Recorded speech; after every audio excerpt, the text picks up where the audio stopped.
Good evening, good afternoon, good morning, folks. Wherever you're listening, this is Rich Jepson from Fake Geeks. I'll sat alongside me today is Mr. Gareth the Gazman Hunt. Hello. And we are two-fifths of the Fake Geeks. The other three couldn't join us today, but we have Simon Lonsdale, who some of you may know as Melman Pringles on YouTube. Does a lot of the Let's Play games stuff there. Who else have we got, Gaz? We also have Nick Axford. You may know him from his radio show, The Lair on Preston FM, and he's our resident horror film buff. Or I should probably rephrase that. Bad horror film buff. Bad horror film buff, yes. And then finally we have Mike. We love the Mike. We love you, Mike. Now, Mike's the co-founder of the site. Yeah, and I'm sure when we do a proper podcast, we will have something to say about him. Yeah. How long has the site been going for? Well, let's see. When Mike and I first started it up, must be going on the original hosting probably about 4 or 5 years ago now. The real question is, how long have we been trying to get a podcast going? Yeah. So this is our first ever podcast, as many people will know. A lot of people have been asking us for this over the years. We've never really got around to doing it because we can't get all five of us in the same room at the same time. So we just thought we'd start off with two of us to have a bit of a trial.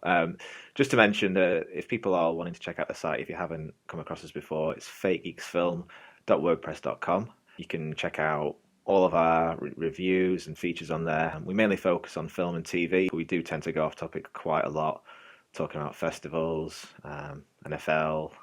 Yeah, computer games, sport, anything, any topic. Nothing's off topic. Nothing's off topic really with us. What about the name, guys? Where did the name come from? That was my mother. She once accused Mike, Simon, and myself of being fake geeks. We quite liked the phrase, so when we started up the blog, that was one of the prime choices for it. It just sounds kind of cool. In a way, so yeah, that's how it came about. I guess the tagline should be "Trust us, it's ironic," or something like that. Yeah, we should probably have a tagline. Okay then, so let's start off with a bit of news from the world of TV and film. Gaz, what's yeah, cute little jingle. Gaz, what's caught your eye this week? What stories? All right, well, there's a few things. The Maze Runner series, star Dylan O'Brien, suffered a nasty injury when filming the third film, which is entitled "The Death Cure," which sounds interesting. Sounds quite a bold name for a. It's quite metal. Film. Yeah, yeah, it should be like some kind of like black metal band or something. Yeah. But yeah, so because of the injury, they've had to delay filming, so it may delay release down the back end. It depends how long it's going to be. Hopefully, it'll be good to go in a few weeks. But if not, then it could push everything back. On top of that, obviously we like our video games here, so this next bit of news is a bit interesting. Tomb Raider is getting rebooted, and Lara Croft has been cast apparently, and it's Danish actress Alicia Vikander. What has she been in before? I recognise the name. You probably most likely will have seen her in Ex Machina, the British sci-fi film. Ah, that's it. Yeah. So that was from 2015. She was excellent in that, and she was probably most famously in The Danish Girl as one of the co-leads, along with Eddie Redmayne. And again, she put in a pretty darn good performance in that. So it's a nice change. I think it was quite a nice bit of casting that. Getting a more well thought of actress, an upcoming rising star to play the role, could take it in a different direction to, should we just say, how the franchise previously went. Let's see. After that, we've also got big news out of Netflix. The Punisher TV series has been commissioned. Yes. I know you're a big John Bernthal fan. What do you make of this casting, Rich? I'm really, really happy. As soon as I saw he was announced to be the Punisher, I thought it was absolutely spot on. What I really love about the Daredevil series compared to most other Marvel TV shows, it's a lot grittier. It's nowhere near as polished as some of the other superhero shows out there. There's not as many one-liners and quips and things like that. Some of the fight scenes are just brutal in Daredevil. Yeah, They take a kind of a bit of inspiration from Old Boys. Probably most people have picked up on a lot yeah, of these corridor fights where, unlike kind of your like spy movies where someone gets half a punch to the face, they fall down and that's it. They don't. They get back up. They carry on fighting. There's broken bones, bruises, and it's a really exciting show. But yeah, John Bernthal as a Punisher. There's a great scene in season 2 where he's trapped in a cell block and has to fight about a dozen prisoners or so, and it's really gruesome, but it's really exciting, and you really do kind of feel, it's quite tense. You're on the edge of your seat. You're not sure if he's really going to get out of. Well, you kind of know he's going to get out of it alive, but he's yeah, obviously going to have a few scars from it. yeah. But I mean, I've been a big fan of him since he was in The Walking Dead, and since then he's done a few films. He was in Wolf of Wall Street. He was also in Fury with Brad Pitt, where he played quite a sort of disturbed tank operator in that, which he did really well. And it seems he's brought some of that. I think he had a good cameo in. I think was in Sicario as well. I think. Yeah, he had a nice spot in that. Oh yeah, Don't know if you saw Sicario. yeah, I really enjoyed that. Quite The guy in the underground. bar. Mm, So yeah, yes. no, I think it's very good. Yeah, just going back to that, the prison block fight scene. It is brutal. I mean, yeah, you can see why the series got an 18 rating, which I thought was phenomenally bold for both Marvel and Netflix to throw out a show. I mean, it was bold to have the first series be a 15 or end up being a 15 rating or an R in the States. Um, um, and it was, yeah, it pulls no punches. No. That's one of the things I like about the show. Again, mentioning the taking a leaf out of Old Boy's book, the corridor fight scene in series 1 of Daredevil, I think second or third episode, where it must be about 5 or 6 minutes solid, this fight scene, where he ends and he just gets more and more tired, more and more beat up, and he only just wins the fight against all the guys, and Yeah. he is absolutely battered to hell, kind of thing. That's the I think that, yeah, that's something I really enjoy about Daredevil. Yeah, it's the That realism I think behind it. Like if it's almost got a bit of kick-ass about it in the sense that it is as if someone did try and become a superhero but didn't really have any powers. I mean, obviously Daredevil, yeah, he's got the super hearing and all the senses and things like that. So he's definitely higher skill. But in the first season, when he's still finding his feet, that fight scene, as you say, he only just kind of gets out of it alive. And there's another similar one actually at the start of the second series around a sort of a staircase and yeah, like an elevator shaft that echoes the same sort of mentality. I like how they only use this sort of scene once or twice a season because it could easily become oversaturated. But the way the action is filmed and choreographed is really unbelievable. And like you say, for Marvel to do something like this with such a high age rating. It's quite a different step, but I'm quite enjoying the Netflix films. There was also a sneak peek for Luke Cage at the end of yeah. the season as well, which is there's only a few seconds, but it definitely I made me laugh, and I'm really looking forward to that. I think it's September that comes out this I year. am quite looking forward to Luke Cage. I thought it was very good in the cameo that they gave the character in Jessica Jones. Um, I'm going to find. I mean, we're kind of getting onto the topic of the Defenders as a whole now, but it's going to be interesting to see how all the characters interact when they finally team up. Because, for example, Jessica Jones, I can't see getting along with Daredevil and vice versa. Especially without throwing the spoilers out there, just how Jessica Jones ends, I don't think that'll sit well with Daredevil. Okay. Um, but yeah. So that's Punisher. He's getting his own show. No idea when it's going to get made, or even if he'll end up being in the Defenders show, but the big crossover they're doing at the end of it. But it's you got to think that if they're commissioning the show, that he's going to be around in some capacity, even if it's just a cameo for that one as well. So, but Yeah. yeah, really looking forward to that one. Hopefully, it will deliver on like on all its promises. If it can take a fraction of the quality of Series 2 of Daredevil, it's going to be another great show for Netflix and for Marvel.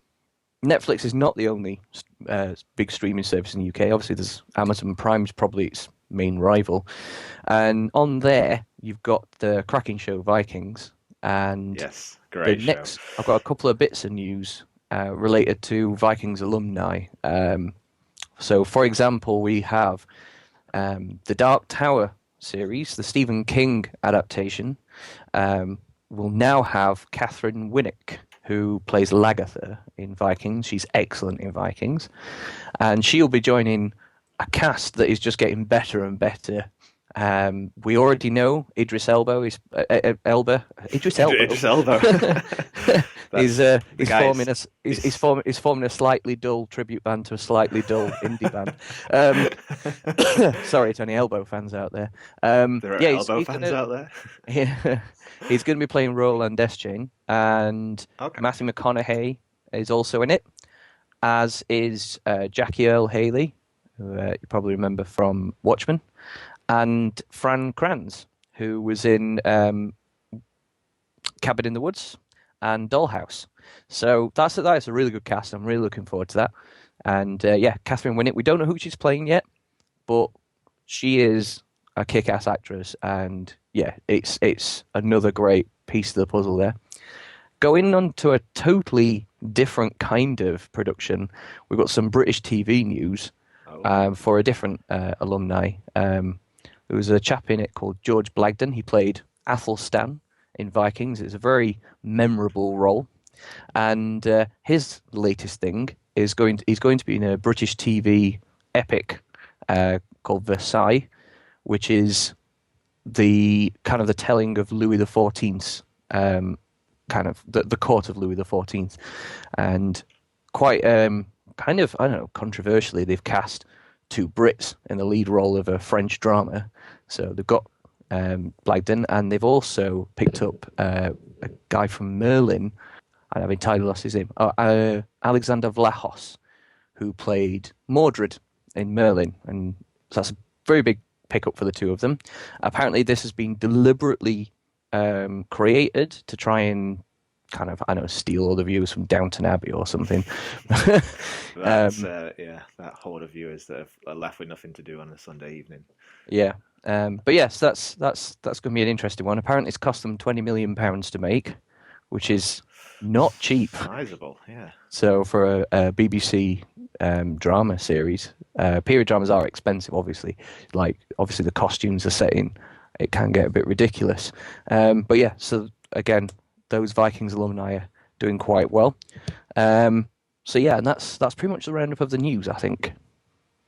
There is one big story you've missed. Oh, Um, is this is, I think Nick will appreciate this. uh, Some people might have heard about a new film coming involving Sadako from okay. The Ring and Kyoko from The Grudge. So Sadako versus Kyoko is the film, and a trailer has just been released, and it looks amazing. By amazing, do you mean actually amazing, or do you mean terrible amazing? I just it's hard not to like these films and get scared by them. The first time I saw The Ring, I didn't know what it was about. I watched it on my own about 1 a.m. in the morning, and the famous scene where she came out of the TV, I nearly jumped through the window. It was amazingly scary, and there's few films that can really do that. I think Japanese horror's got to be the best horror on the planet, surely. But this film, okay, it's going to be funny in the sense that it's sort of a Godzilla versus King Kong style Yeah. matchup. But I don't know. I'm really excited about it. I've just seen the trailer.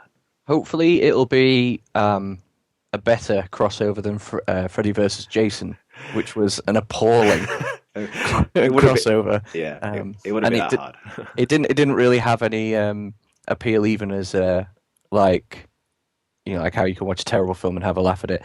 It wasn't even really as entertaining enough for that. So yeah, hopefully that'll be something to check out. Yeah, I can't see it being bad entertainment in any form whatsoever. But I think for many years people have been asking who would win in a fight between the Grudge and the girl from the Ring, pretty much. Yeah. So now we can finally settle that score and see what chaos might ensue. So Do you have any idea when that's out? I assume we're probably not going to get that over here. It'll be It'll just be a Far Eastern release that will just get imported onto Blu-ray, I guess. Yeah, it's one of those things that sometimes these things kind of come full scale with bells on it, and then sometimes they just kind of get dripped across to America and to the UK and Australia and other places. So I don't know. I'll try and find out a date for the and put it on the site. But I've just seen the trailer got released. It was actually April 22nd, so about a week ago now the Yeah. trailer's been out. But it's out there. You can go and watch it. Anything else to talk about in the news? Any other big announcements you've seen? No, I think we've covered the main topics in the news, but what this would I do want to go back to is just talking about Marvel, because the chat about the Daredevil and the Punisher, obviously that's part of the Marvel Cinematic Universe, and obviously the Cinematic Universe has films in it, and that's the and Yes, just a that few. that brings us nicely on to our next feature, which is like our review of the month, as it were. Um, so, I mean, we've got the Captain America Civil War. It's just come out Yes, literally days ago. I've been to see it twice already. twice. Yeah, oh Wow. yes. Is it is it Um, is it that good? Is or I, is that well, because you've had to go see it twice? yeah. Let's just say it's good enough that you can see it twice. Okay. But yeah, it wasn't because it was that. No, obviously saw it with fellow geeketeers in the day, a 2D showing, but then went with the other half to see it in IMAX 3D, and it was pretty phenomenal, the IMAX 3D. So that's something obviously everyone should check out. But yeah, we've got a review up on the site, and I mean, I'll quickly go over the plot so you know what it's actually about. So obviously, in recent year, well, the recent output, we've had films like the Winter Soldier, which was the previous Captain America film, Hmm. and we've had Age of Ultron, which was the second Avengers film. And this film, Civil War, is kind of where the two plots intertwine. Okay. So something happens at the beginning of this where a mission goes awry, and there are civilian casualties, and it's just where we've got to the point where nations of the world have had enough of the Avengers going unchecked. Because there's no one with oversight since Shield's demise in Winter Soldier and the fallout of that. There's no one that they answer to. So the there's 117 nations sign up to something called the Sokovia Accords. As you remember, Sokovia was the fake European nation that Yes. has it. Well, the city of itself dropped onto itself in Age of Ultron. It's named after that because of obviously there was a massive amount of civilian casualties in that one. So yeah, the kind of the outline of this film is there's this accord, these nations have signed up to it, and what this document establishes is that an international governing body to act as oversight for all superpower people globally, and that so effectively nationalizing the Avengers. Now this is they're basically told that if they can sign up to it and they'll have an appointed boss basically type thing. It's basically like Shield, but in the UN as opposed to the US, as it's been portrayed in the films to date, the MCU to date. Or if they refuse to sign up, they must retire. And at the very beginning, like one of them just takes retirement, kind of thing, just so that you understand how it makes each of them feel. But yeah, so the as you can tell from the trailers and the poster, obviously there's a divide. Hmm. Tony Stark is the advocate for the Accords. He's obviously feeling guilt because everything to do with Age of Ultron's his fault, effectively, or at least to him it is. And there's a few other plot points that are brought up that come off the back of Iron Man 3, which I won't go into too much because you should find out in the film. But kind of Iron Man 3 combined with Age of Ultron leads Tony Stark to the position where he thinks this is a good idea, or at least it's the least worst idea for them to move forward. Okay. And now on the flip side, you've got Steve Rogers, obviously Captain America, who he's the lead dissenter and the leader of the opposition. He doesn't believe that any one or group of countries should tell them how to act because, as he puts it, national leaders have agendas and they change. and so there's no way. It's kind of implied that there's no way that they could have fair oversight that is for the greater good. There's always going to be an agenda. No one should tell us what we do, that sort of thing. So this starts off as this ideological divide between the two, and obviously as the film moves along, it becomes physical, obviously leading to a big dust up between different sets of heroes. And the reason it kind of goes that way is the return of the Winter Soldier, who we last saw at the end of, well, Captain America Winter Soldier. He saved Captain America after they fell off the falling tower thing into the river. So he saves Cap from drowning, but then disappears well, I was going to say into the ether, but that would make him sound like mythical or something. But he does a runner. He cheeses it. Yeah. He pegs it. Not heard that say in so long. But yeah, so he crops up. Can't really go into a lot of what happens relating to him because that is quite integral to the plot. But all you need to know from this kind of point of view is on Captain America's side of things. Obviously, he's friends with Bucky from, well, technically 100 years now, and so he obviously has one approach to the Winter Soldier problem, and the authorities have another approach, which is namely shoot on sight. Good old gun-toting response. So yeah, and that kind of sets them on these opposite paths, which obviously culminates in a big dust-up. So yeah, that's what the setup's like. Okay, so how does this compare to previous Captain America films in terms of obviously you've got Tony Stark not just making a cameo but kind of being a co-lead in this. How does it compare really in terms of I don't know the themes of it, the kind of the personality side of things? Is it quirky? Is it a bit darker? Right. Well, one point to bring up, which I do make reference to in the review, is excuse me, is there's been parts of the media that have labeled this an Avengers 2.5 because of the massive cast of MCU characters. Hmm. I think this is a little unfair. I understand where they're coming from, but it's very much there are two kind of like parts to the overall arc. There is this aspect which is the Accords, and the Accords definitely affect the whole of the Avengers, all of their universe, and so on and so forth. And it makes sense that they are there as part of it, and obviously they have allegiances to Tony or to Steve. But the other kind of half of the plot, or what drives the story of this actual film, that sits in front of that's kind of like the background story, the Accords. It's set up initially, but is the background. There is a second plot, which is very much to do with Winter Soldier.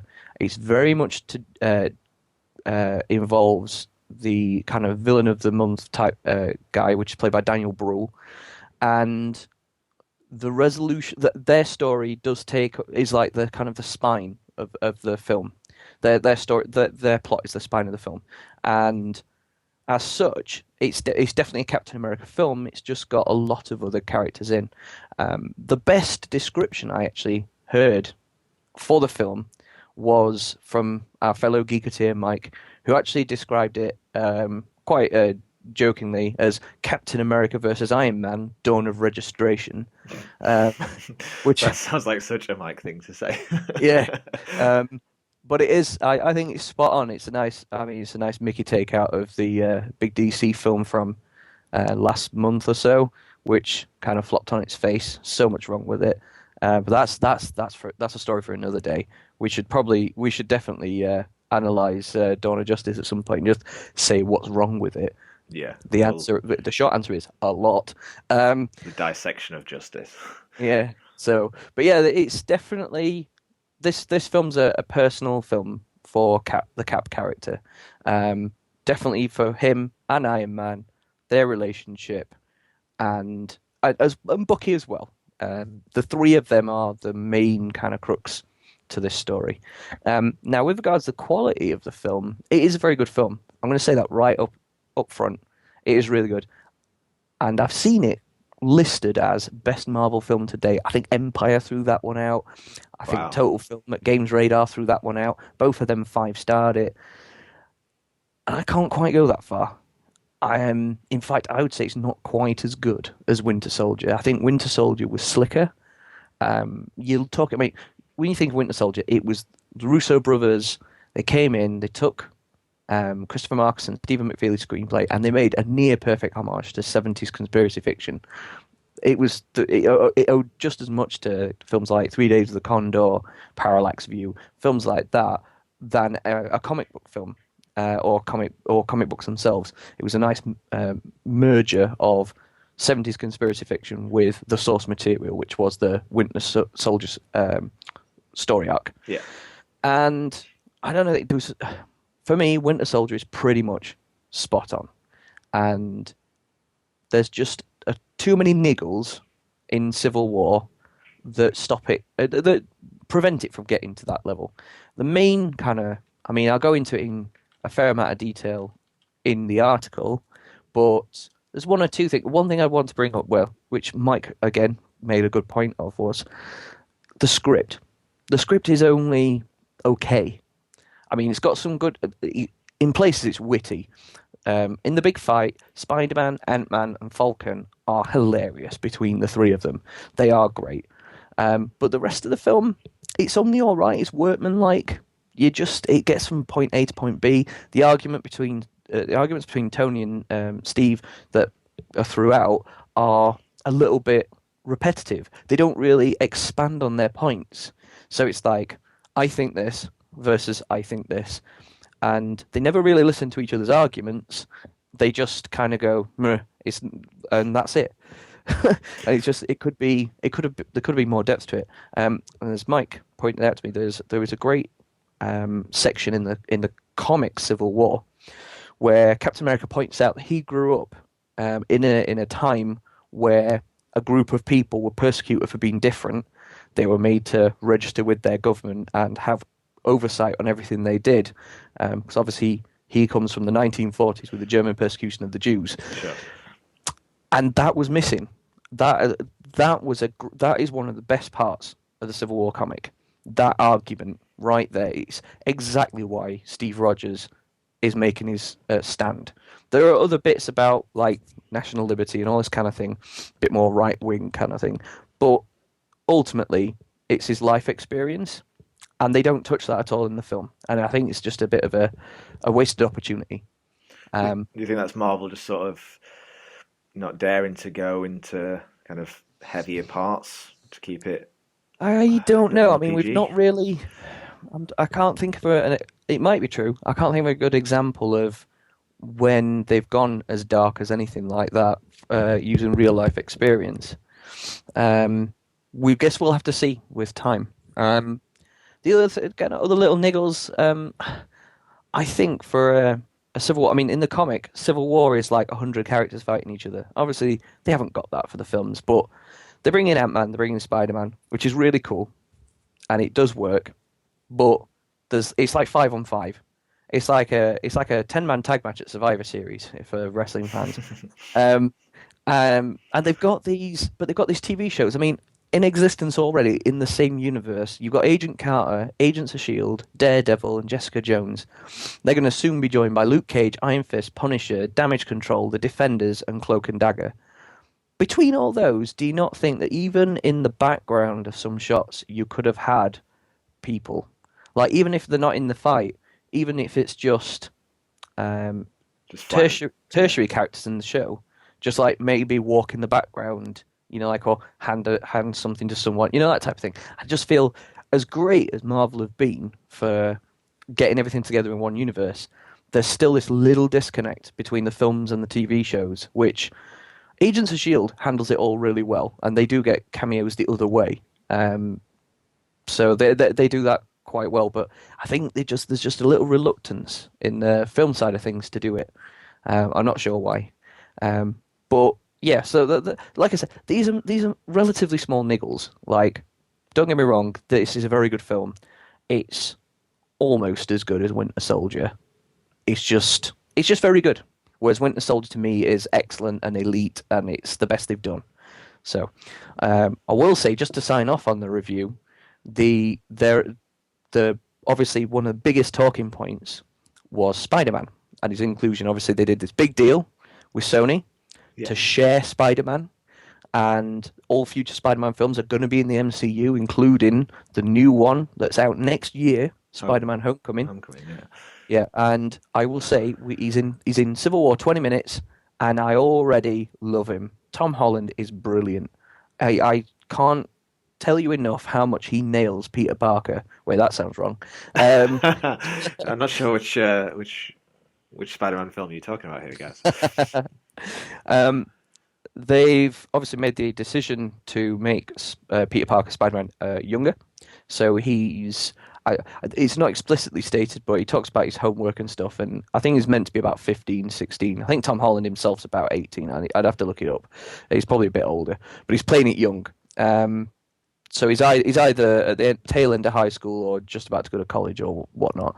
And yeah, he plays it spot on. He's just like the comics. He's funny in a naturally witty sort of way, but without coming across as, I don't know. And I think you've got both Tobey Maguire and Andrew Garfield came across a bit like wise asses in their films, particularly Andrew Garfield's. And you don't get that with Tom Holland. There's not this kind of dickishness that the others had. You know what I mean? A technical term. Yeah, no, Yeah. I understand. I mean, I've not seen the film, but I saw the casting. Tom Holland. I'll be honest, I don't know much about his previous work. I'm not really sure if I've seen him in anything else. That sounds like quite a positive review for him. I think Spider-Man's been quite difficult to nail as a character since the first couple of Tobey Maguire films. I wasn't too big a fan of the reboots with Andrew Garfield. I thought they were okay. I just didn't think it was a reboot that needed to be made just yet. I think they could have waited until now, perhaps. Yeah. But I think it's the Sony money machine. yeah, Because even the poorer Spider-Man films still made them an absolute bucket of money. I call it Transformers syndrome.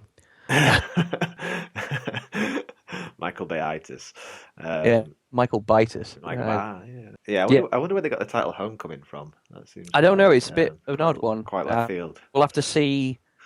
I mean, it must obviously be linked to the plot or something. So I'm wondering if it's going to be a villain that is from Queens, maybe, and it's them turning up again, and Parker has to deal with it. I don't know. Unless it's or it might be set after Parker leaves high school and comes back again.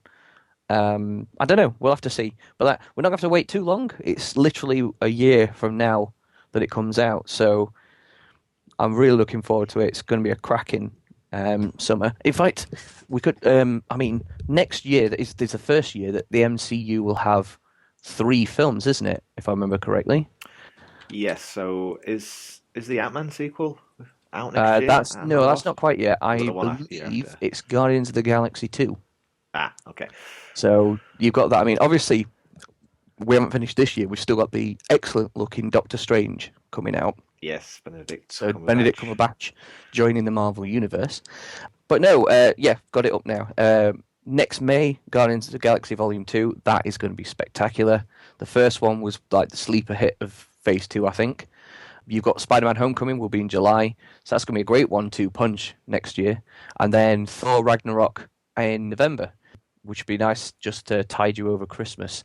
In fact, I might as well just go through the remainder of the films that they've announced. Go for it. 2018 Black Panther film, which, having now seen Black Panther in Civil War, I'm looking forward to so much more. Chadwick Boseman is really good. Really good. He doesn't have a lot to work with, but he makes it work. You'll understand what I mean when you see it. Can't talk about it because his storyline is so intrinsically linked to the plot that it would just spoil everything. So Okay.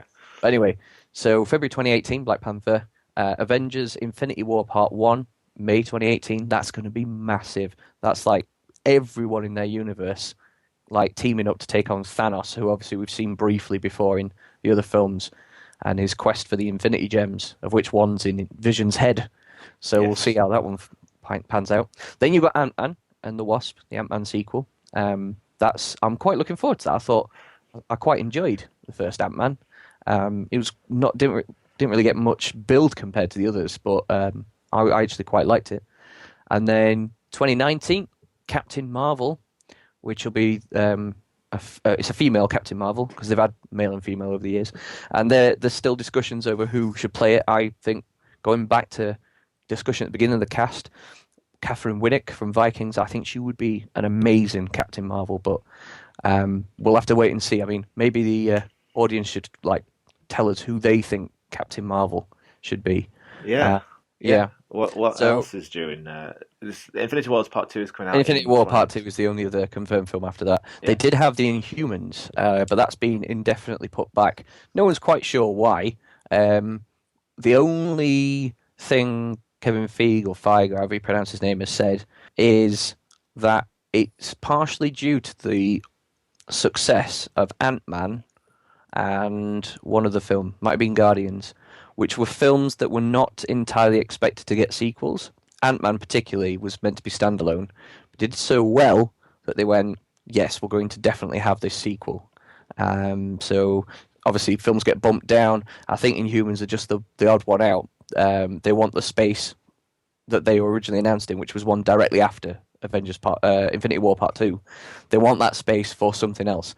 Now, I wouldn't be surprised if it was a Guardians 3, an Ant-Man 3, or a Doctor Strange 2, maybe. They just want to keep it free. Yeah. So that should be interesting. But yeah, so that's where we are with the Marvel Cinematic Universe at the moment. I'd recommend anyone with a passing interest in comic book films, sci-fi films, or anything, go and see it. It is very good. It's not Winter Soldier good, but it's still very good. It's one of a host of films out like this month. Back end of April, early May. There's 2 or 3 films you should definitely keep an eye out on, and that is one of them. This sounds good. I mean, like you say, you've given it 4 out of 5 on the site. Empire's gone for 5 out of 5, which is huge for a comic book film from Empire. Yeah, I think total film. that did surprise me. I mean, The Guardian gave it 4 out of 5, which obviously shows that it is a quality film because The Guardian don't tend to give comic book films 4 stars. The best you get is a 3 if it's good. And no, they've gone all out with they've given it a 4. I mean, I'm just going to consult the spreadsheet that keeps track of film scores for me, and Yeah. which This is probably a good point to mention that if you're not familiar with the site, Gaz is sort of our in-house IMDb, Rotten Tomatoes, Scoratron sort of Scoretron. Scoratron. I don't know where that came from, but Gaz basically has a spreadsheet of destiny that he keeps all the film reviews and tracks on, and just to get an average score, particularly when we do the films of the year posts, which it wasn't too long ago. We finished off the 2015 one, a little late past the Oscars, past the deadline, but it's on the site for people to go check That out. happens every year, That Rich. does happen Let's every let's not year, yeah. pretend that we're ever on time with that. No, so we run a year behind with that, but Yeah. but yeah, so you're really the stats man of the group when it comes to film reviews and scores, which is actually it usually works out pretty much spot on as far as most general opinions are with people in terms of what's Yeah. good and what's not usually. Well, So yeah. So this spreadsheet, it basically it amalgamates scores from Empire, The Guardian, Total Film, IGN, Roger Ebert, and Little White Lies. It's quite an array of publications covering different target audiences. So I thought that was a way of getting a fairer kind of shake as to how good a film is. I mean, it doesn't always work. I think Deadpool was criminally underrated by most of those. But Captain America, average of 4.18 out of 5. Says something. 5s from Empire and Total Film, 4 from The Guardian, 7.8 from IGN, and 3s from Little White Lies. So I think that's a fair spread. Looking at what else is out, the film to watch out for, coming out, well, actually it will have just come out, it came out the same day as Cap, is a Hungarian film called Son of Saul, which we should all watch.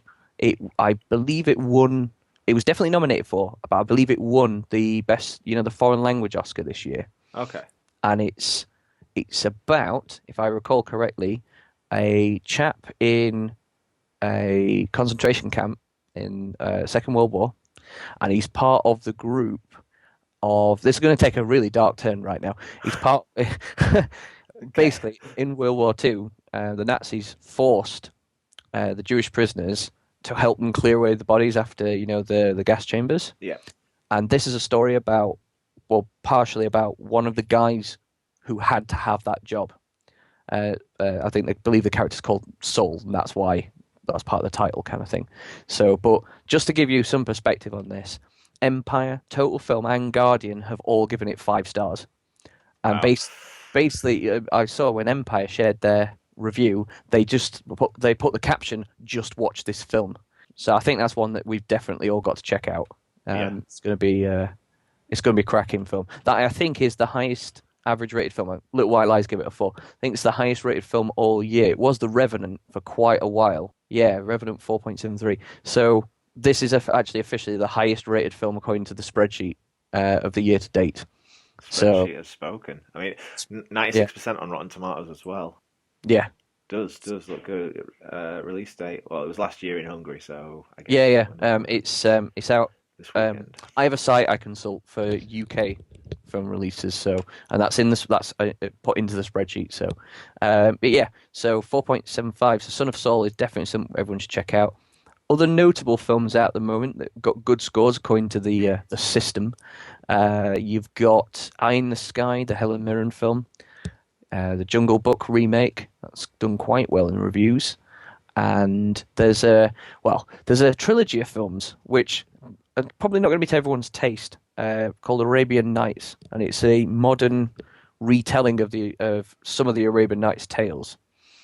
Now, when it was launched at the film festivals like a year ago, it was actually one massive film that's about 7 hours long or something stupid. But they've split it quite wisely into 3 parts, and each part has got quite good reviews on the few sites that have actually seen it. So that might be one to check out. I believe it's a Portuguese film, and so that's out as well. And then you've got coming out in May the new Richard Linklater film. Everybody Wants Some. I do love Richard Linklater films. I love the Before trilogy. Sunset, Sunrise, Sunrise. Midnight. Yeah. Yeah. Midnight. Yep, one of my favorite filmmakers. Boyhood was an excellent film. And this is his latest one. It's kind of a spiritual sequel to Dazed and Confused, which I know our fellow Geeketeer Simon really likes. He did lend me that a long time ago, and I still not watched it. Apologies, Simon.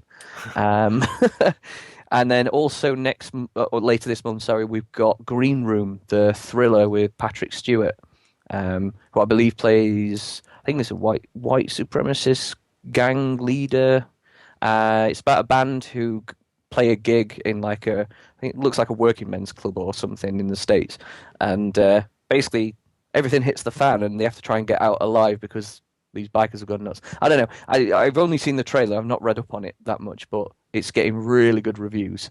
So that could be one to watch out for. And then one other thing notable from the award season last year, there was a musical called Sing Street. I know virtually nothing about it, but it got fantastic reviews on the festival circuit, and that is also out on the 20th. So I think that's probably they're probably the films to look out for over the next 3 or 4 weeks. Ah, plenty to go on then. I mean, speaking of films, have you had a chance to see Special Correspondence yet? No, is that the Ricky Gervais film? Yeah. So this came out on, I think it was on Friday, straight to Netflix. A Netflix original, written and directed by Ricky Gervais, starring himself and Eric Bana. For anyone that doesn't know the plot, basically they are two radio journalists. So Eric Bana is the main sort of, I'd say the face of it, but obviously it's radio, so that the voice of the news broadcast is quite sort of chauvinistic. He comes up with these quite fictionally inspired reports at times. And he just kind of Yeah. makes off the top of his head. He's got a lot of charisma, and Ricky Gervais is basically his technician, the sound guy, just kind of a whiz with all the keyboards and sound mixing and things like that. And basically, they are meant to be going to Ecuador, where a sort of civil war's broken out. And I will say what happens, but due to a mix up, they end up missing their flight, and sort of too embarrassed to go back to the radio station and admit what's gone wrong, they hole up in an apartment across from the radio station, which is owned by, it's above a restaurant, And so they end up staying in this flat and decide that the best course of action is to basically fake the story from Ecuador as if they're there. So Right. Ricky Gervais is there coming up with all these crazy sounds, and then Eric Bana's giving his detailed reports, but obviously he's not too aware of the geography of Ecuador, and Yeah. there's quite a funny clip where he's saying about the sand dunes and how it's getting in his eyes and things like this. And the Is this plot, where you discover that Ecuador has no desert? yeah. So Yeah. Ricky Gervais is kind of cutting in, just saying, "Well, I'm pretty sure sand's not a problem in Ecuador, given it's tropical and there's a Yeah. rainforest." But basically, yeah, the plot kind of goes along with these reports, and it keeps getting a little bit crazier and crazier, and one thing leads to another, and they sort of decide towards the end that they're going to have to go to Ecuador at some point and try and turn up as if they've been in the war zone, because they end up going, well, missing in quotes. Yeah. Yeah. So they have to kind of figure out a plan to turn up. But I mean, this is one of those films. It's getting mixed reviews in a lot of places. I mean, I'll confess, I'm a huge Ricky Gervais fan. I love The Office. Really enjoyed Extras and Derek as well. And this isn't by far his best work. It's a really fun sort of 90 minutes, 2 hours, sit back and enjoy film. Him and Eric Bana make a good team. There's quite a lot of banter, a lot of good one-liners there. But this isn't really up there with his greatest stuff. It's more kind of along some of the other films he's done over the years that just kind of checking in, and it's not too Ricky Gervais if you don't like the sort of David Brent Office kind of humor. It's a bit more straight up kind of comedy with just kind of quirky, witty one-liners. Similar sort of formula to most of his things. There's a bit of a love interest that's kind of there throughout the film that kind of is quite friendly with, but he's also got a wife who basically tries to milk the situation dry. She ends up Right. kind of going on all these chat shows and releasing her own album as the kind of bring him home sort of campaign evolved throughout the film. I really enjoyed it. I laughed out loud quite a few times watching it. Like I say, you just kind of need to step back and not judge it too much for what it is, and just kind of try to enjoy it. And it's good fun entertainment. The sort of climax of it has got a few kind of really funny standout moments, just really stupid stuff of what's happening. But I enjoyed it. I mean, I almost thought that it could almost be an extended pilot to a TV show. You could have something that evolves from this about these guys and about a situation. I don't think anything will come of it. I think it's just a random film that probably some ideas that Ricky Gervais had for a while. He thought, hey, let's play around with it. Let's get Eric Bana in there. A few other kind of cameos from different actors. Kevin McDonald from Boardwalk Empire is in there, and a few other familiar faces as well. So I definitely recommend it. I'd Yeah. say it's a good sort of 3.5 out of 5. I think it's definitely worth a watch if you're looking for something to watch on Netflix, and you're whether you are a Ricky Gervais fan or you don't mind him too much. If you hate Ricky Gervais, then yeah, you're probably not going to enjoy it. But I think there's enough there. But I Yeah. definitely recommend to check it out. Yeah.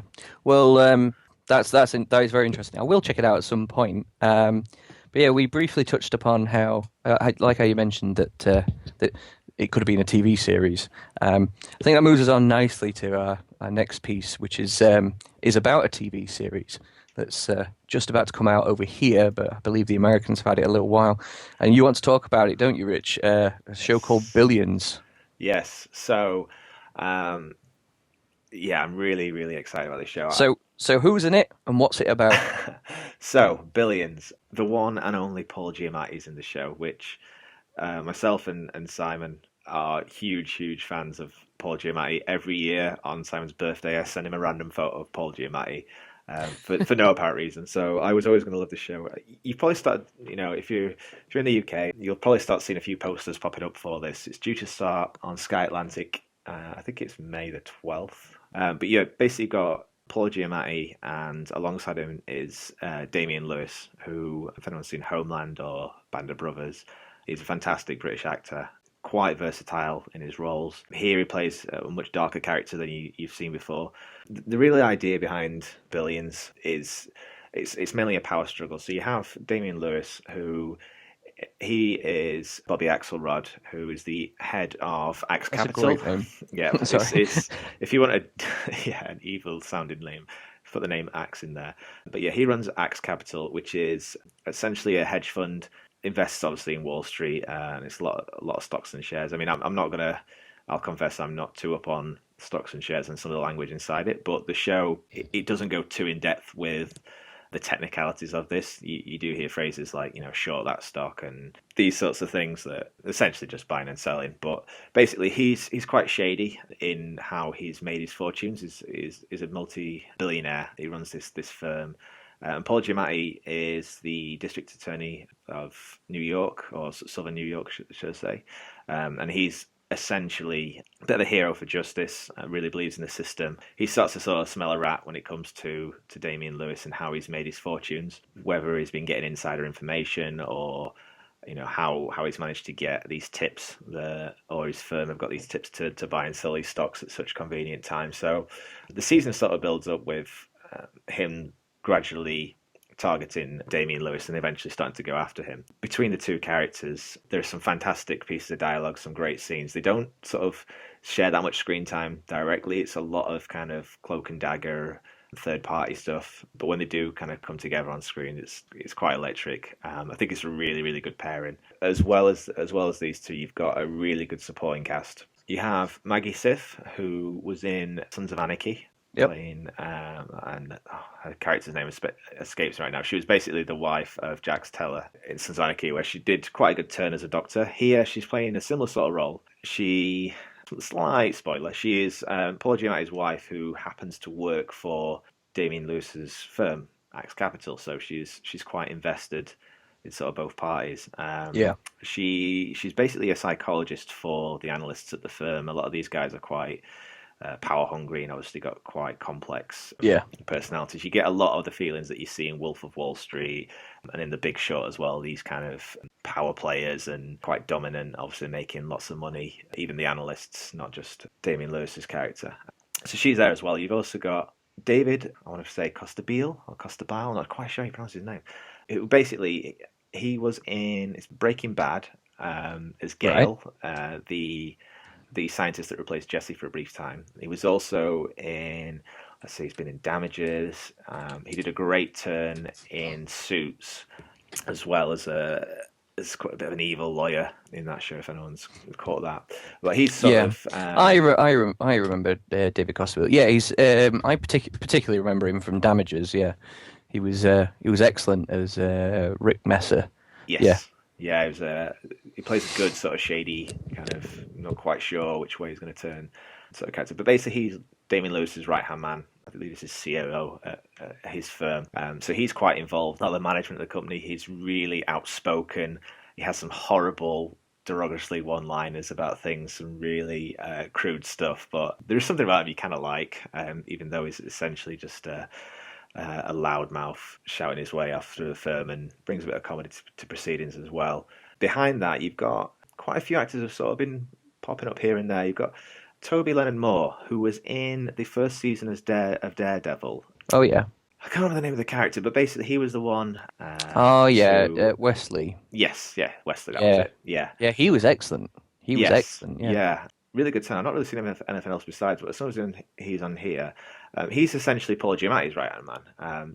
He gets involved in a lot of the back and forth with them trying to turn some of Damian Lewis's analysts against him and have a few moles, and trying to get them on different charges so that they'll turn and flip on. So there's a lot of this kind of backdoor deals and things like that, and shady things going on. But the season, it progresses really well. It's really entertaining, really thrilling. There's a lot of good twists in there. Damian Lewis's character, Weird Liff, is a huge fan of Metallica, and there's also a cameo from Metallica in one of the episodes, which I think that was a great moment. But it also kind of speaks a lot about his character. He talks a lot about sort of his upbringing and why he is the way he is. And part of the origin of the story is that he was part of a firm, other partners were killed during the September the 11th attacks. So a lot of it is, did he make his fortune due to their, sad demise during that moment? And there's a bit more to that part of the story as well that starts to sort of drip out through the season. So they really are quite complex characters. This is a really good show. Definitely the best new TV show I've seen this year. It's got 8.4 on IMDb. I'd probably agree with that rating. Around 8 out of 10, I think, is probably adequate. it's really one to look out for. I can't see any of the big shows this summer that'll keep you entertained as much as this will. But definitely check it out, I'd say. Nice. I believe it's on. Is it on Sky Atlantic over here? Yeah, and Yeah. I want to say me as I'll well. have to wait until it's out on Blu-ray or something then. I unfortunately do not have that channel, but for those of you that do have Sky Atlantic, that sounds like an excellent new show, and you should definitely go check that one out. Probably might help you killing the time between new Game of Thrones episodes, Yeah, as as we know that the wait can be intolerable. So, yeah, yeah. I'm um, sure that will. Yeah, it's definitely something. I mean, there's not many new TV shows at the moment. Summer's not necessarily the best time for new shows. I think in previous years you've had shows like Mad Men that have been great to watch throughout the summer. As mentioned before, Suits as well. I think it usually comes back around June, July. yeah. Most new shows tend to start in the autumn or Yeah, you tend to. I think it's more they're planned out, aren't they? So that the shows kind of end towards the fall, don't they? So 'cause that's yeah, when new programming comes in. So yeah, I mean, on British TV at the moment, we've got the stuff that we tend to follow here at Fake Geeks. We've got things like The Flash, Arrow, Supergirl, Agents of Shield. I mean, there's a pattern to all these. Um, yeah, they're all currently. I mean, most of them have just come off their mid-season breaks or their second mid-season breaks. I mean, I remember one year Arrow had four mid-season breaks. I don't know what was going off, but thankfully Sky, with their scheduling, decided that they would just start it later to absorb the breaks. So I believe they're only about 1 week behind the US now, which is quite nice. But we don't have to have all these crazy breaks in there. So, but yes, they're most of the way through their series at the moment. I think there's about 6 or 7 episodes left of each of Arrow and Flash, maybe a bit more. I'd have to double check. So, but speaking of Flash and Arrow and Supergirl, I mean those TV shows, they're definitely ones that comic book fans should be checking out. I know, obviously, Marvel are the big cool in thing at the moment, but when it comes to TV, I mean, Agents of Shield has become a pretty good show, and I would recommend if you can get through the relatively slow and average first series, it's worth keeping up with. Of all of the others, Flash is probably head and shoulders above the rest of those on normal TV. I'm going to exclude the Netflix exclusives because it's a different model kind of thing. So, but yeah, Flash is definitely one that everyone should be checking out. It's good family fun. It's the most bonkers of all the shows. I won't into too much, but there's loads of. It is proper science fiction. There is no rooting it in reality type thing that Arrow gets, well, did up until about series three-ish.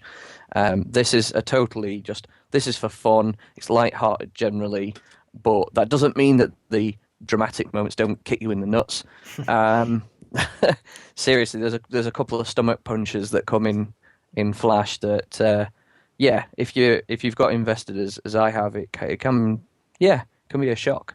So, but yeah, I'd recommend all of those shows.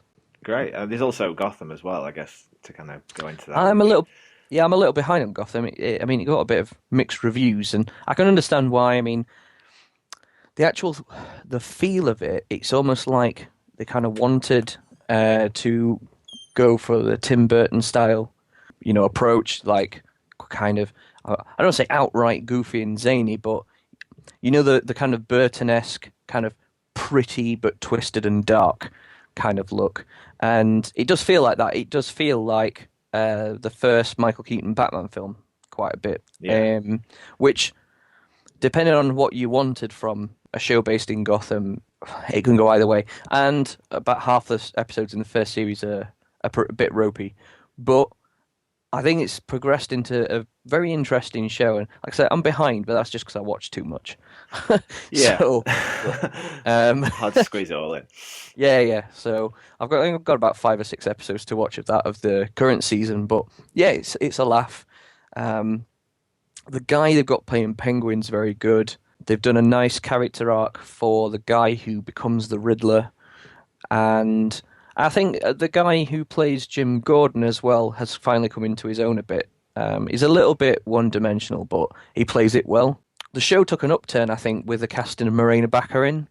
She plays a doctor who performs like autopsies. It's a comic book show. She performs loads of tasks that no one person would normally do, but primarily she does like autopsies and things. Sure. And she's like a romantic interest for Gordon, and she's very good. And kind of coinciding with her introduction to the show, it has taken an upturn.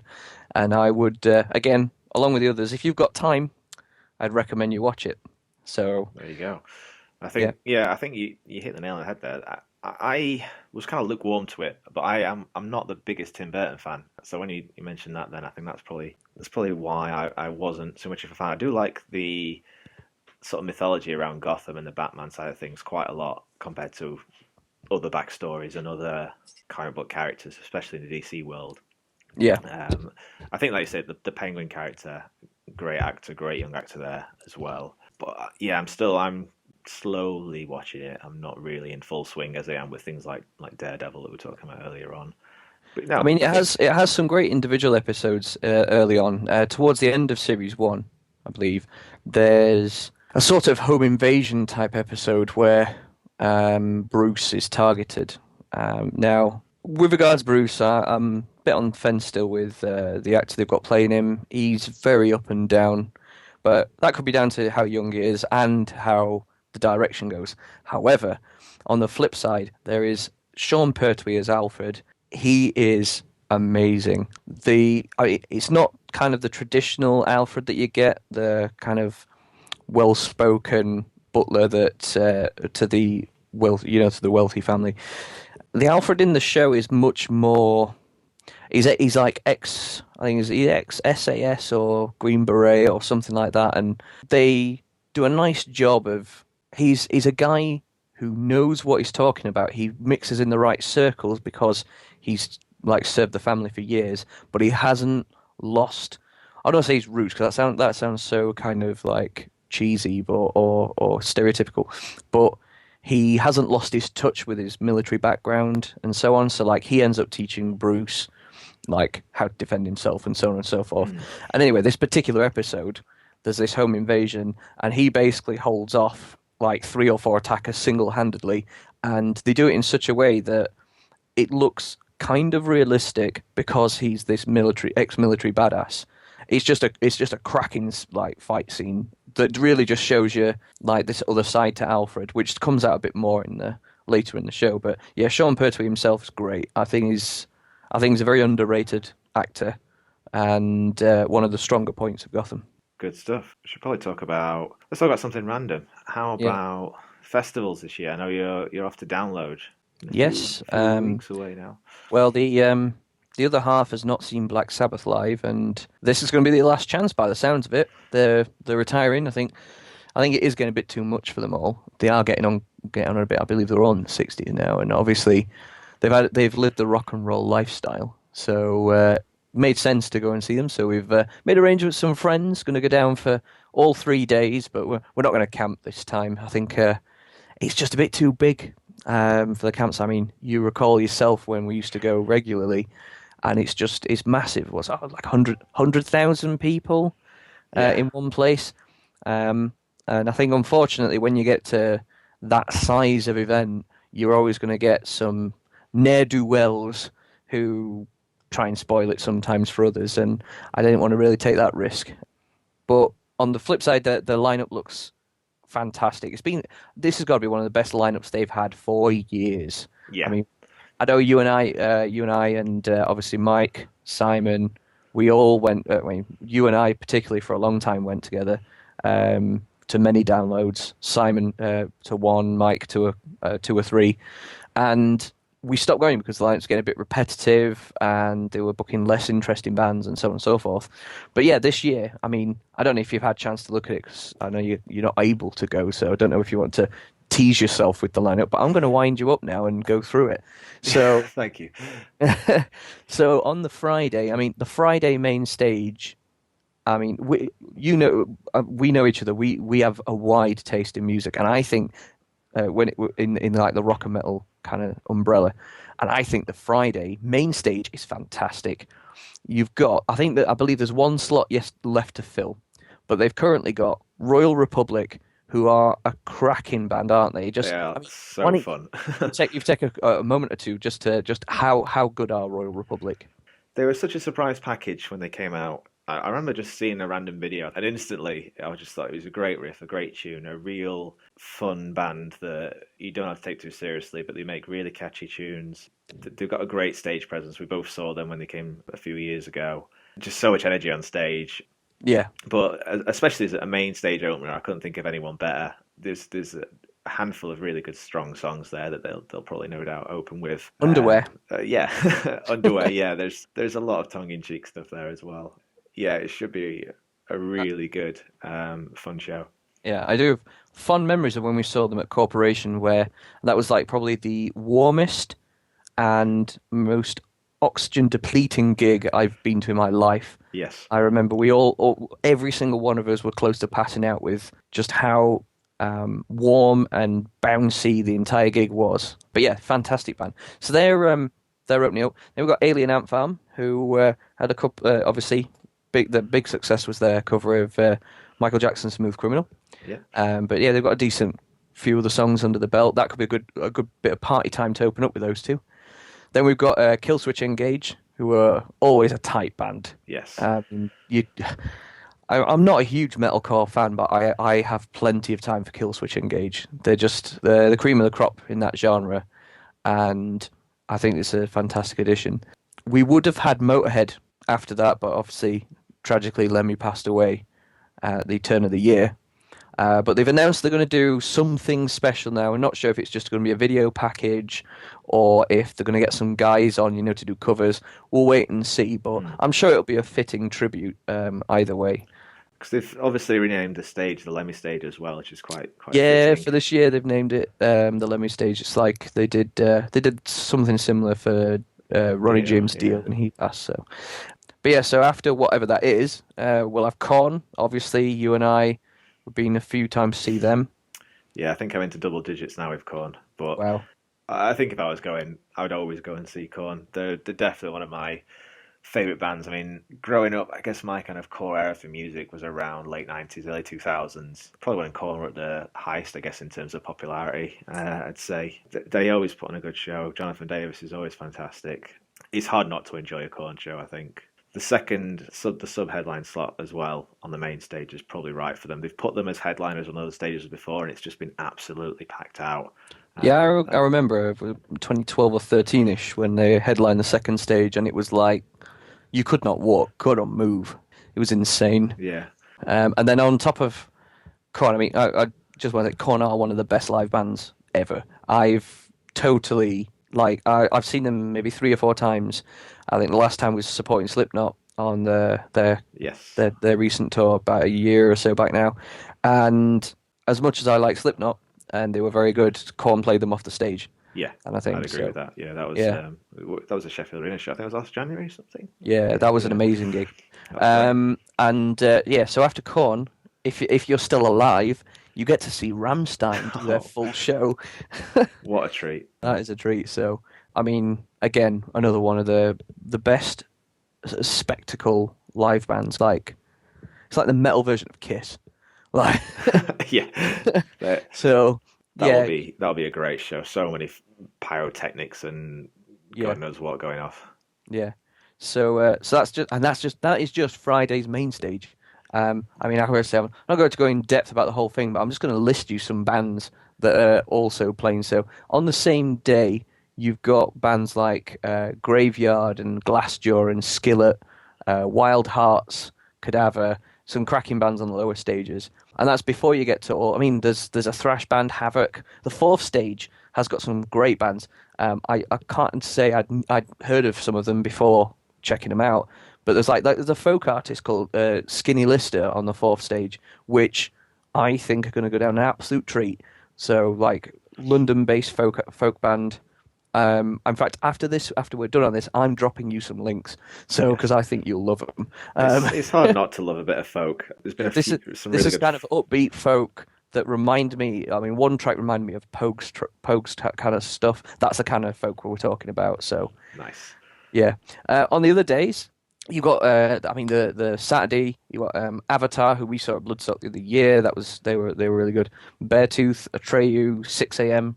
Rival Sons, who are replacing Down.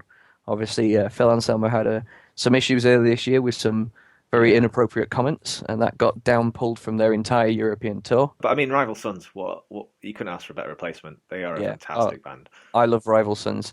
It's like, they've got the spirit of the Doors in them. If you want to watch someone that probably not quite so much with the showmanship, but you're not gonna get a Jim Morrison again. So, but musically, if you like the kind of Doors kind of era stuff, Rival Sons are the band to watch. I mean, after them, you've got Megadeth. I mean, it's a bit of chalk and cheese, but another tight live band. There's Deftones, who I'll admit I'm not that fussed about, but that gives me a nice break. It means I can watch Skindred on the second stage Yeah, instead. you know what? I think they've misjudged that. I would have put Skindred. Maybe move Megadeth up and put Skindred there. I think as third drum Yeah, because they again every time I've seen them they get huge crowds and especially been a UK band. I think they've had 5 or 6 albums now. There's a lot of good material there, a lot of big hits. Their last album, Killer Power, was just some of their best work that they've done. They're just going from strength to strength. I can't see. Like I said, Deftones is one of those bands. Everyone knows them, but I don't know if everyone likes them. yeah, Not to the much to be a sub headliner. yeah. Um, I don't know. Well, let's face it though, the Saturday's all about Black Sabbath, and yeah, it's Black yeah, Sabbath and so Friends, it's really. just you're killing time until Black Sabbath. But yeah, I mean, there's some good stuff on the lower stages. No FX or headline the second stage. Quite enjoy a bit of them. They recently added Juliet and the Licks, so you get the actress Juliette Lewis. That's her Oh, band. yes. Scorpion Child, great up and coming, kind of classic rocky, but with a touch of prog to him. And then the great band that stumbled across when checking these guys out. So there's a punk band called The Men That Will Not Be Blamed for Nothing. Right? Winner of the best name of a Best band worst award, name ever, surely. Yeah. or worst best name ever. I don't know, but they. I tried to describe them to some of the guys that are going, and the best thing I could say is educational punk. They two tracks I found. One was called Miner, and it is basically a song about miners, as in digging for coal, and I think the chorus Not is children based. then, No, because no, yeah, I think they could be blamed for something then. I guess yeah, yeah. No, and I think the chorus is something goes something along the lines of it tells you the process of how coal is mined, and coming to a national coal mining museum near you. yeah. And then the other track I played of theirs, which was fantastic, is called Brunel, and it's about Isambard Kingdom Brunel, the famous architect. Um, so with the catchy chorus, Isambard Kingdom Brunel, repeated over and over again. Yeah, they look like they're going to be loads of fun. I'm really hoping we get to catch them. So, but Very yeah, I mean, British, very they good. were just like this is a great thing about festivals. You go there and you check out the bands beforehand, and you come across these bands that you've never heard of, and it's just like fantastic. Like a band like that couldn't just make or break your festival kind of thing. Just turn up and you've just got these young guys that, like just oh, it's going to be good. I mean this is the Saturday. They've got on top of all those, you've got bands like Lawnmower Death who are a good laugh. You got Turbo Wolf, who we've seen a few times. They're great. Pennywise, they're headlining the third stage. I find it a bit weird having them headline and no effects on the second stage. So I don't know if there's much crossover with the second and third headliners, but Yeah, that's quite a clash. stylistically there is. Yeah, Right. So there is that. There's loads on the Saturday. And then so you got all these cracking bands, and then Sunday. Sunday is insane. So you open up with Monster Truck, oh, who are yes. Oh, an what a amazing great bluesy band. Yeah. hard rock band. And then you follow that with Amon Amarth. Yeah, and the we were talking a while ago, the new album, there's some fantastically appropriate tracks for a festival on there. Raise Your Horns. I mean, Oh yeah, that's got to be played. Yeah, that is, you can just imagine the crowd response, how many, fists in the air. It's just going to be fantastic. I want them off. They were great. I remember when we saw them at Bloodstock, and there was a longboat conga, which it's amazing. Viking metal. What more can you want? They are Yeah, fantastic. So yeah, I mean that's how they're opening up the Sunday. So brilliant blues rock followed by Viking metal. The rest of the lineup for the main stage: the Temperance Movement, Hailstorm, Shinedown, Disturbed, Nightwish, and Iron Maiden. That is some heavyweights right there. Yeah. Um, I mean, on the lower stages as well. I mean, they've got some nice other bands. Jane's Addiction are headline the second stage. So if Iron Maiden aren't really to your taste, then that's what you've got. Billy Talent are playing, Breaking Benjamin, Delane, Grand Magus. Those are great opening act, actually. I don't know how to describe them. They got described as kind of countryish, but I think they're more just acoustic, called Buck and Evans, who I would recommend everyone check out. Really pleasant music. Third stage, they've got this phenomenal end to the day, which basically sounds like a Bloodstock lineup, Yeah. which is Gojira followed by Ghost followed by Saxon. That is, I think Gojira, are they at Bloodstock this year? They are at Bloodstock. They're Yes. Yeah. sub-headlining the Friday. It's them and Mastodon finish. Sorry, Wow. Saturday. It's them and Mastodon on the Saturday. So, I mean, there's loads of stuff I've not gone through on that lineup, but that is what we can look forward to next month. It's only about 5 weeks away, just after your wedding, mate. Yeah. Yeah. So I'm obviously going to miss this because I'm on honeymoon. However, I will be seeing ACDC. Well, Axl DC. Looking Oh, forward you'll to enjoy it. it, man. Yeah. No, I'm looking forward to it. I mean, I don't mind Axl Rose as long as he actually A turns up and B doesn't sort of spit the dummy out halfway through. I've been Yeah, seeing Guns N' Roses a couple of times. Fantastic when they do actually play the songs, but when Axel throws a tantrum or turns up at 1 a.m. in the morning, it kind of grinds your gears a little bit, yeah. to say the least. I did notice he did skip Tiller off the third stage there. As, Well, what can be said about Attila? I mean, well, funny you should mention that. So I don't care if this kind of divides opinion too much, but I'm a big fan of Hollywood and Dead, yeah. and there's the silence that Gaz doesn't agree with me. But yeah, no, Hollywood and Dead. No, I don't disagree with you because that's your opinion. You can be wrong, as you are on this occasion, but Okay. But yeah, no, I went to see those a couple of weeks ago. They were fantastic. They were supported by Attila, who I'll be honest, I was recovering from flu at the time, so I watched them, I heard them. I didn't really absorb it too much, but they've not got great reviews, and some of their lyrics are quite colourful, to say the least. yeah, Um, coarse, colourful, rubbish. Um, so least recommended band of the weekend would probably be those for one to avoid a download.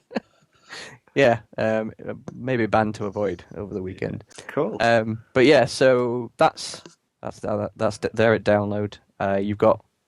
You've just been to Hollywood and Dead. You've got ACDC coming up. So anything else you've got coming up this year? Bloodstock. Yeah, really excited for this year's show. I do like the lineup this year. Obviously, we get to see Twisted Sister's last ever UK show. Sad times. Yeah, well, they're retiring. The drummer passed away, unfortunately. So they made the decision to make one final world tour, stop off everywhere, and then call it a day, which is fair enough. Yeah, I mean, So they're headlining the Friday.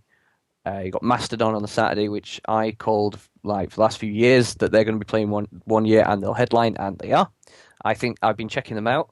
I knew the latest couple of albums, but I didn't really know the older stuff that well, and I've listened to their entire discography earlier this year, and I think it's going to be actually a surprisingly really good booking. yeah. Yeah, I think they're going to be really tight, and it's good to have a new band as a headliner.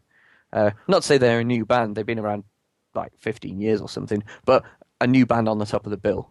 Yeah, as I Uh, say, it's a little different to some of the previous ones. I mean, obviously Slayer have been there before, yeah. Anthrax, Behemoth.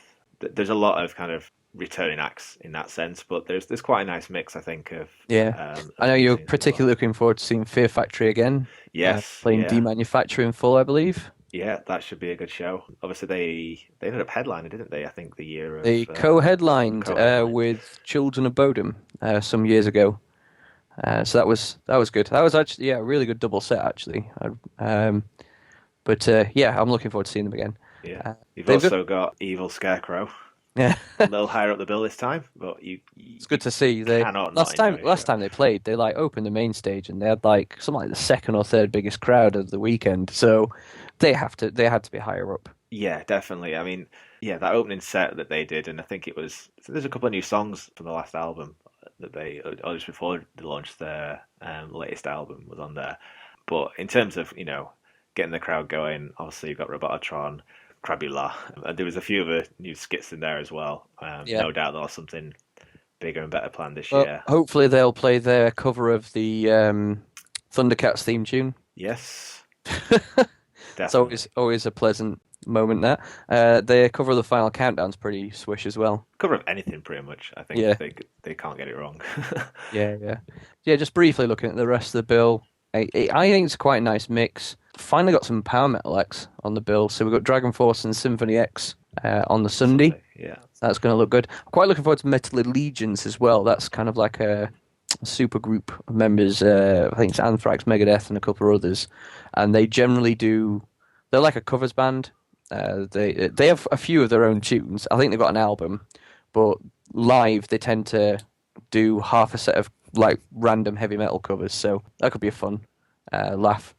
What else we got? Bit of a not really my bag, but a pretty big deal was the British death metal band Coke, or however you pronounce it, reformed and will be playing their first show back at Bloodstock. So that's a pretty big deal that they Yeah. managed to get there. So I do remember them vaguely being quite big about 6 or 7 years ago.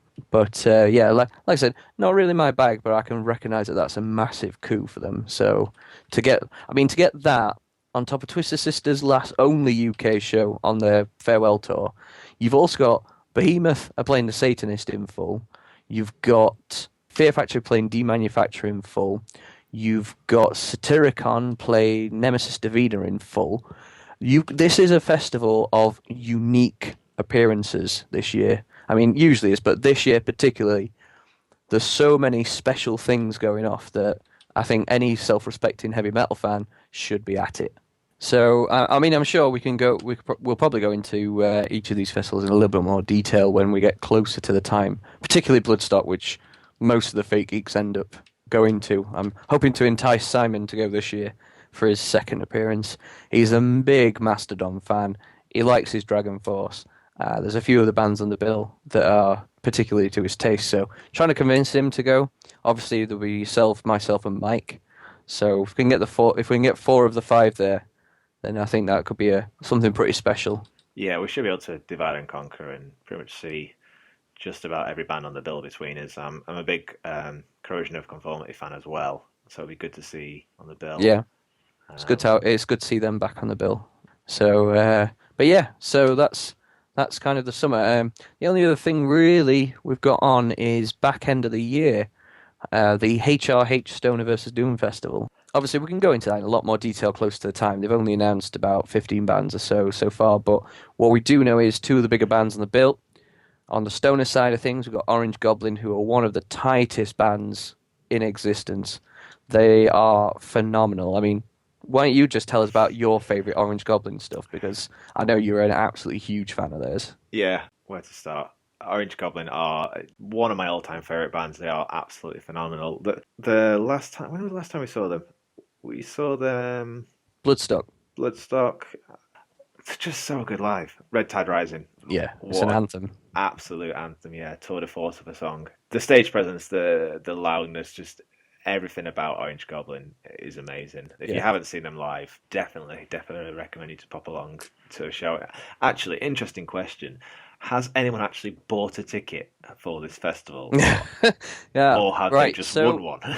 just to explain that little quip, the festival seems to be quite happy to give away plenty of tickets via competition, to the point where in our social group, 6 of us have won a combined 36 tickets for the event. We're not sure how they make their money because Booking we're, fees, lots we're of most booking certainly fees. not the only winners. There's loads of announcements over ticket winners all over the pages, but apparently it's a pretty standard thing for Hard Rock Hell who are running this, and they run other events. They run the Hard Rock Hell events.